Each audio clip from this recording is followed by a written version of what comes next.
The following program is presented by the Metropolitan Library Service Agency.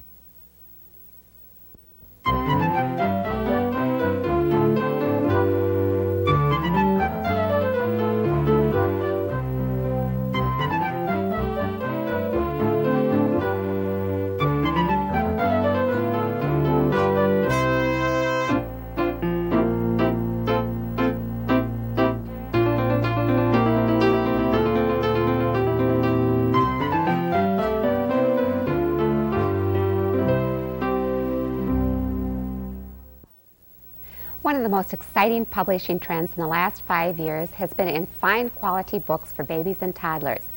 Recently, Eric Hill, creator of the Spot books and one of the most popular authors and illustrators for this age group, joined us in our studio for an interview with Margie Knoedel, selector of children's materials for the Hennepin County Library System.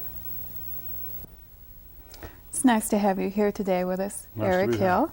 Thank you. Let's start off by just talking about Spot. Mm-hmm. I mean, everyone's going to wonder, how does Spot come to be? Can you tell us a little bit about the beginnings of Spot? Of course.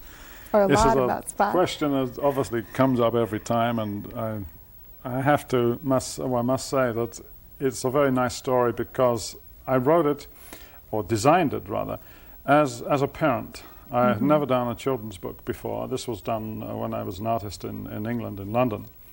And I had a young son, Christopher. He was age 2. And because I worked from home as a freelance, I, of course, had more time spinning around the house than normal dads. And I was brought into story reading in the evening. At that time, there were some beautiful children's books, very illustrated and lots of words. And I thought maybe I could do my own interpretation of a children's book, and with large, clear words and very clear pictures, which was my style. And because I was an artist, of course, I was able to make the book come alive. And so I sat down and made up a dummy of the book and read it to Chris, and he loved it. Well, and I understand at the time that you wrote it, Chris was 2 years old? Two.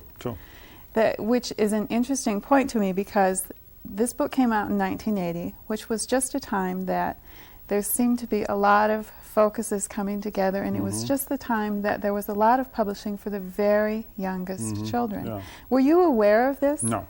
Did you not at know all. there wasn't a lot out there? Because remember, at the time of, I like to think of it, conception, it was 1978. Okay. It took 2 years because, say, I didn't design it for a book to be published. I am now told by librarians and teachers that I was doing all the right things. Absolutely. I was doing a very clear image of the characters. I was using few words, but in very bold, large type, which incidentally is quite an original, because at that time there was nothing like that at all. And also including the use of flaps, which incidentally is not pop-ups, they are flaps. They're meant to be very simply attached and detached and opened. And of course at that time I really wasn't aware. I mean, obviously I was aware of what was on the children's market, but as I say again, the children's book we had around were either the very, very pure, simple Dick Brunner ones, which are ideal books, but for my money they did not have enough detail in, nor words. And at the same time, at the other end, they were beautifully illustrated books, but they kind of adult children's books. They beautiful books and lots of type matter to be read. So maybe I was an innovator. I mean, I wasn't aware that I was following anybody's footsteps, or even aware of a trend until later. Well, on. and I think that in the bookstores and in the libraries, we were very aware that you were an innovator.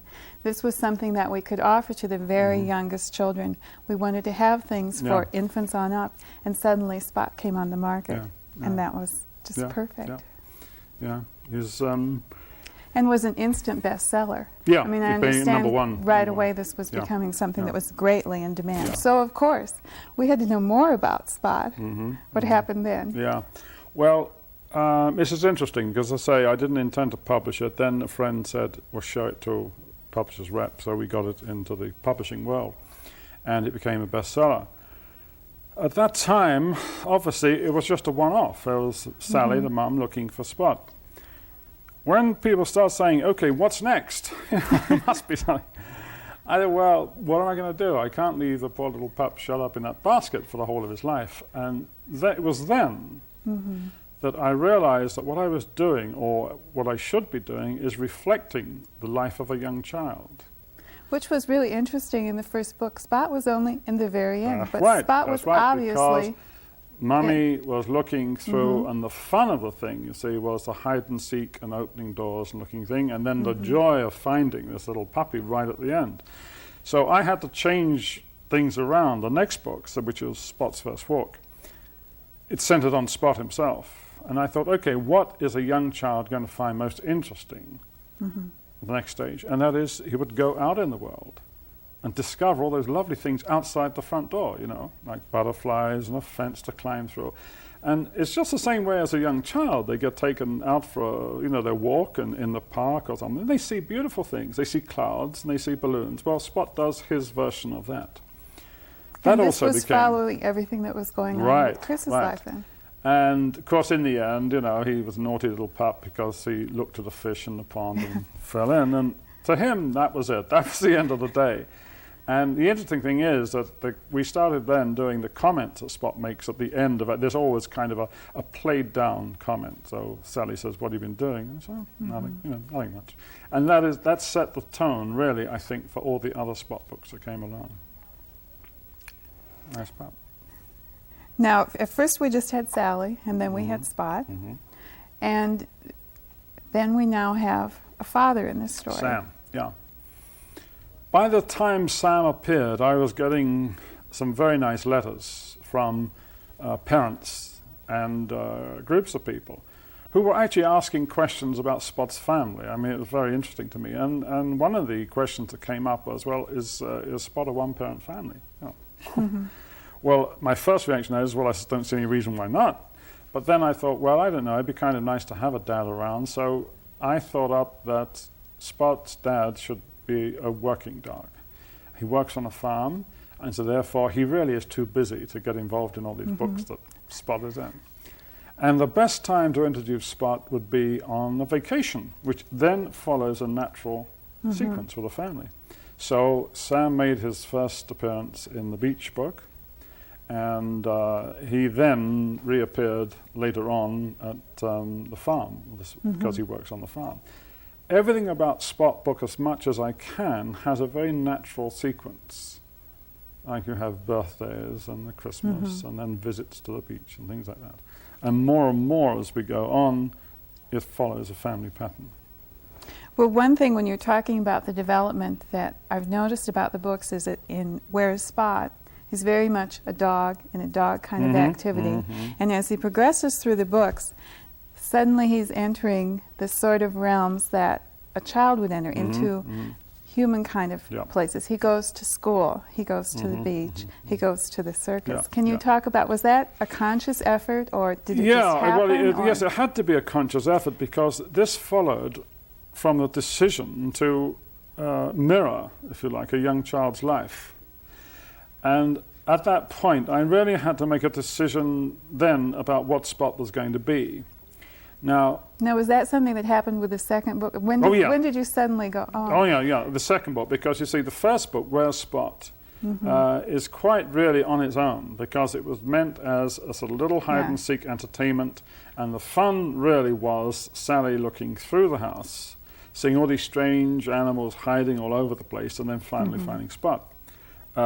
It's quite different when you get Spot going out on his own, because he then sets the tone for the adventures. And incidentally, Mummy is always there. Sally is always at the back. That's the reassuring thing. So child can be reassured that no matter what he does, Mum will be there. When we get to the question of dog versus human activity, you really come up to lots of problems, because you think, well, if I'm just going to keep it purely as a little puppy, for one thing, it doesn't make sense anyway that Sally was peering into, opening doors and whatever. So already I was halfway there. What I decided I would do, though, is that whenever I can, I will use Spot in a dog-like situation. But at the same time, in order to give the book fun, and so that children can relate, I will then allow him to do progressively more and more human things.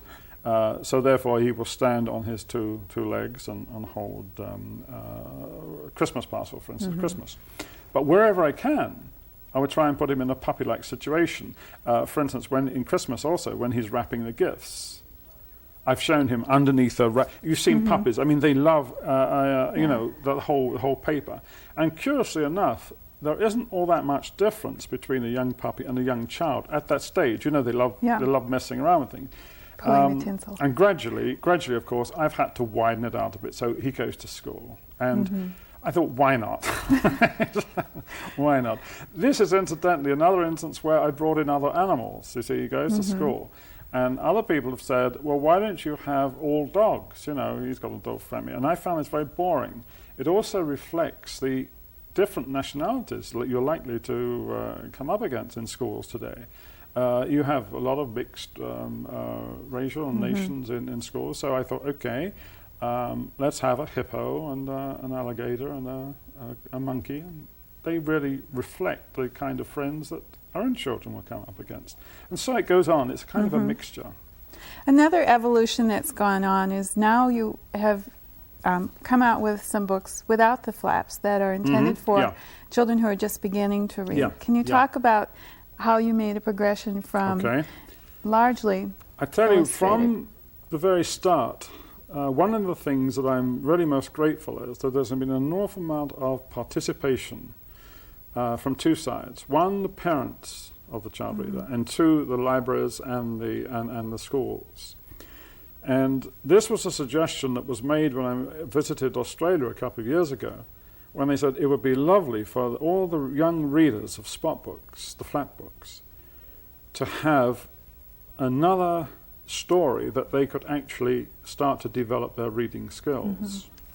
And I gave this some thought, and I realized then that there was room. I didn't want to catapult Spot right from, you know, this very small child into an enormous fiction. But at the same time, I saw there was a reason that you could actually use him in just a slightly longer story, which again is a kind of service to the young child. She still loves her little Spot character. Now she's got a longer story. There are in fact only two of those, but there will be more. Were you a reader as a child? I must admit, no. I grew up with wasn't poor, but it certainly wasn't rich, family in North London in England. And of course, kids have, I don't know, mostly comics. I mean, you know, you have comic books, and of course the British comics are different from the American ones.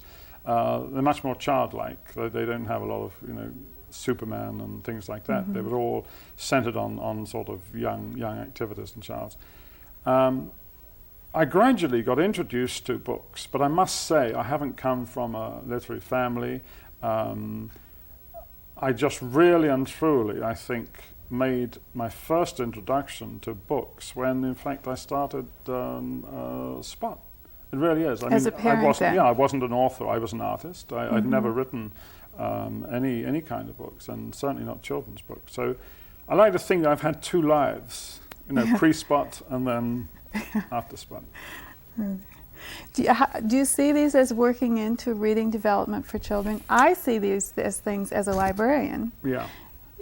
You know, 15, 20 years ago, there were not books that could be offered to the youngest child. What there were books for a 4-year-old and a 5-year-old, but before 4-year-old, there really weren't. Well, I think that I'm in favor of an educational use of Spot if it doesn't get too complicated or too involved.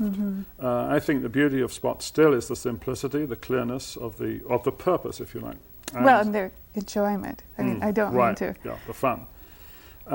We've already taken it one stage where, in fact, you have the story books, which are called, where you have a longer story, but you'll notice it's still just a few sentences and things.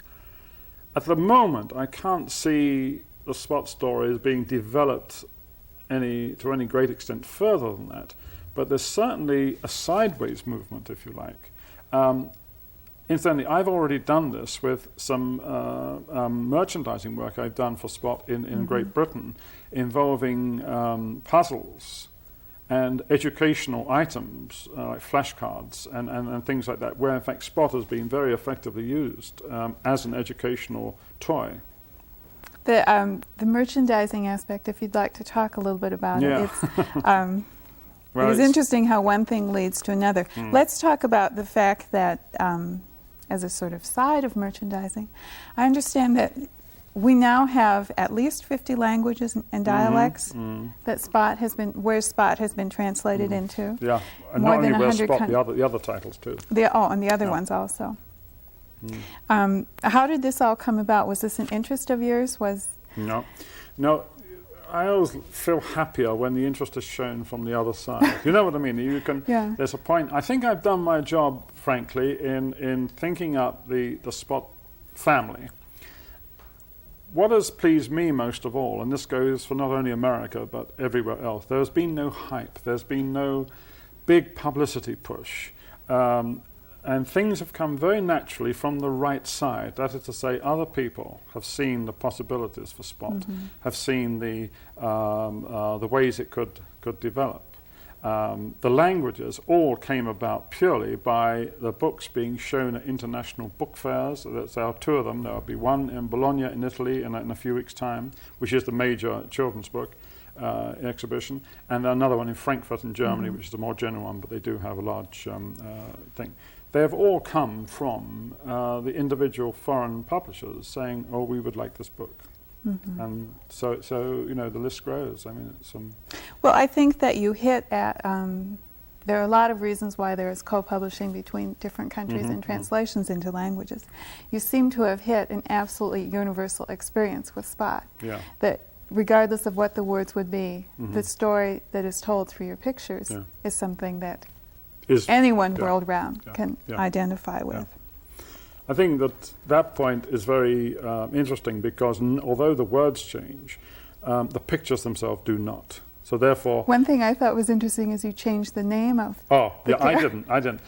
Again, this is part of the Spot story, that where a publisher takes on a Spot story, I said early on they should call Spot whatever is the most common name they use for a sweet little puppy in their language. So therefore, again, I wasn't egotistical or laying down the law that this is Spot and no other name. Because in some languages, Spot may mean nothing at all or whatever. So the idea would be, again, getting into the nature of the young child in that country. And so whatever, if she's got a little puppy, gives it a name, that's the kind of name I feel you should have for the dog in that country. And so it goes. Now, it's very confusing because you have very many names for Spot. The interesting thing is that Putnam, my publisher here in America, are bringing in their own editions of foreign languages.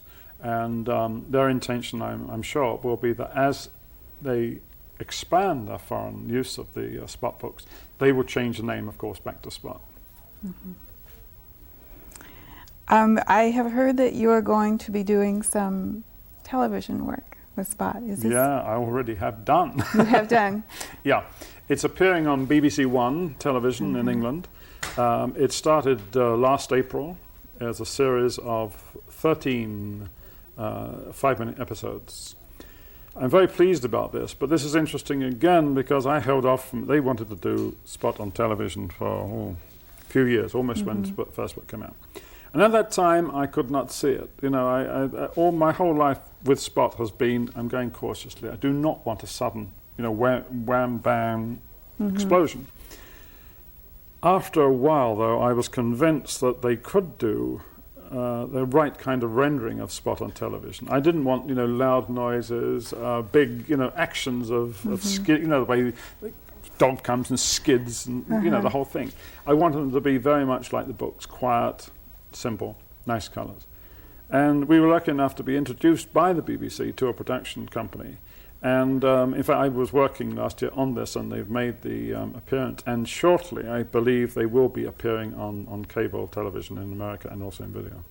Were you involved directly with the creation of it? Okay. Because I had to. I wrote news stories, but also I rewrote the flap books because you understand with a flap book, there is a very particular purpose that in each page, each spread, almost as the story in itself. You pose a question or you pose a situation, you lift the flap, and you get the answer. Writing for television is obviously you've got to do a sort of storyline that follows through. So yes, all the stories I wrote, and we chose the animators and chose the voiceover too.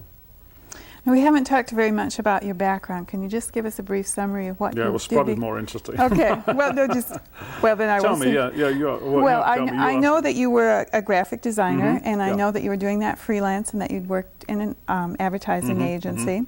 So you very definitely had that background. Are you involved, consequently, directly in production kind of concerns with the books?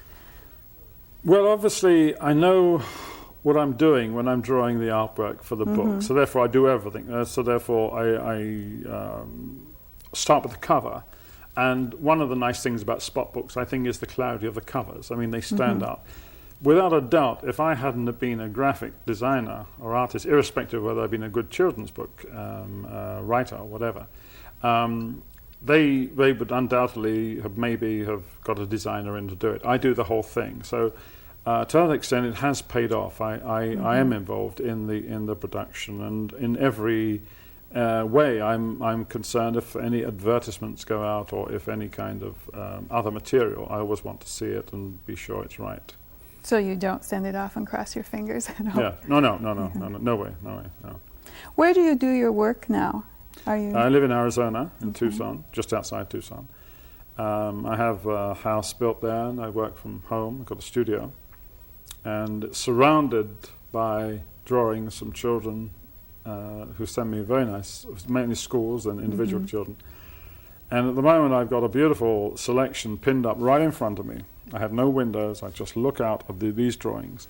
And they serve a very useful purpose, because sometimes I've been doing it now for 8 years, since it's been published.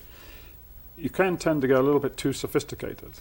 You're doing it. Yeah. I look up at these drawings and a very simple image of Spot and a simple little message underneath. That's good. I know where I am, and I immediately then are able to scale down my outlook to what it was originally. Are they asking you questions that are leading to some new developments in Spot's life? Yeah. They suggest ideas all the time. And the other thing I like about the creativeness of Spot books, it seems to inspire many children to send me in ideas for Spot books. Parents suggest books. In fact, the latest Easter book is as a result of somebody writing in saying, why isn't there a Spot Easter book? I don't know. I do it. And so that's very good. And children are terribly creative. In fact, there's a painting competition at the moment in the bookstores that they can enter, which I'll be judging later on in the year, and the first prize is going to be one of my original drawings. So it's worth entering. What is the age limit on that? I think up to 92. Oh, okay. Okay. Can you give us any hint into any new developments in Spot's life? Well, what he might be doing in the next few years? He's going to have a baby sister join the family. Okay. Again, this has been prompted by various people. I had a lovely letter sent to me from a grandmother who's a librarian, or a librarian grandmother, whichever way, saying that her granddaughter just had a new addition to the family, and she wasn't too sure whether it was a good thing or a bad thing. And she said it would be lovely if Spot had a offspring, or a brother or sister. That set me thinking, and then finally we've got it. It'll be coming out, I think, the fall of '89. Well, that's something that we can look forward to. Yeah. I just quickly this is a question we always ask, and we have just a short time. Are there writers or illustrators that are particularly influential in your work? To me? No. It's terrible. Totally individual. Yeah. Because I walked into, I walked into the book without any idea of being an author or an illustrator, and to a large extent, I still keep being a parent who's writing for a child. Although Chris now is 12, and this, I'm interested in other work. Tommy DePaulo, for instance, beautiful artist and that, but I don't relate to them in the same way. I look at them. It sounds like it's your audience you relate to. My audience are and if you're saying that I got any interest in drawing, you see drawings the kids sent me. But basically, I see other children's books and I admire them, but it's kind of separate from what I'm doing. It's not. I'm not in competition, or I'm not in trying to change the Spot format. It's a kind of thing that It's hard to explain, but no, I'm not no one person. Well, I'm sure there's more questions that everyone would love to have, but I see that we've run out of time well, I've now. enjoyed it. It's been Thank super you talking so to much for coming to see us. Okay. Thank you. Bye-bye.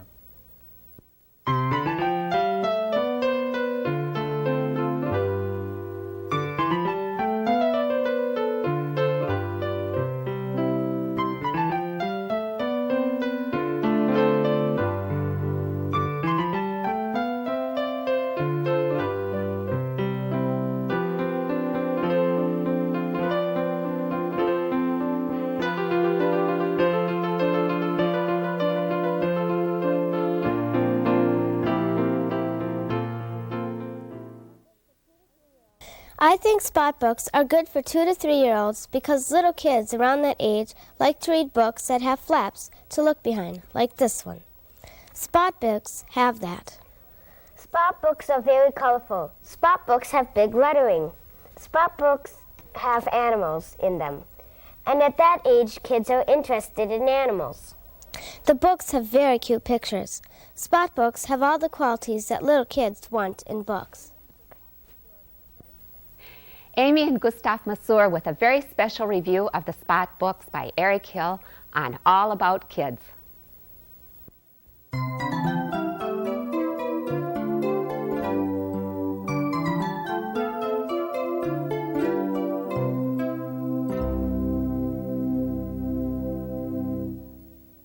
In these 7 stories about the pig family, Mr. and Mrs. Pig's 10 piglets make lots of mischief. Mrs. Pig gets cross and goes on strike to protest the mess her 10 untidy pigs make. The big mess makes Father Pig so upset he forgets to bolt the door that night and leaves a chance for a foxy burglar to come and trip and slip through the mess and come up with a surprise for the loot. Other stories prove that 12 pigs in a bed are 10 too many, and felt-tip pens are difficult to grow in the garden. Reverse psychology sometimes works on a stubborn pig, and the battle of the sexes and the siblings marches on. In the final story, the 10 piglets prove that they not only can make a lot of mischief, they also know how to stick together to trick a wolf. When Mrs. Pig entertains, a very vivacious, well-put-together guest comes, who turns out to be a wolf in chemise clothing. Those clever pigs find a way to trick that spangled beauty and save the day as those very hairy legs flee the scene. Life in the pig household is very close to home for all of us, and some perceptive insights into family life are here amongst the fun in Mrs. Pig Gets Cross and Other Stories by Mary Rayner.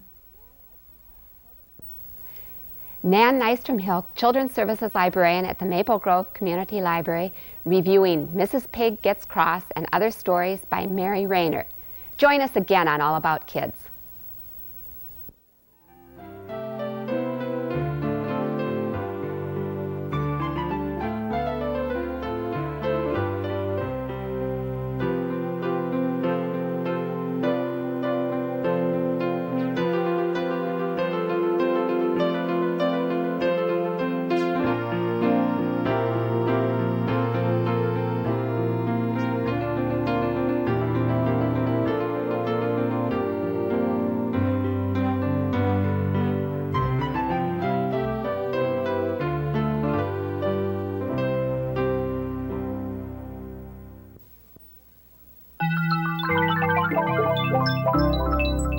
This has been a presentation of Hennepin County Library in conjunction with the Twin Cities Metropolitan Library Service Agency. We thank you for watching, and we hope you visit your public library often.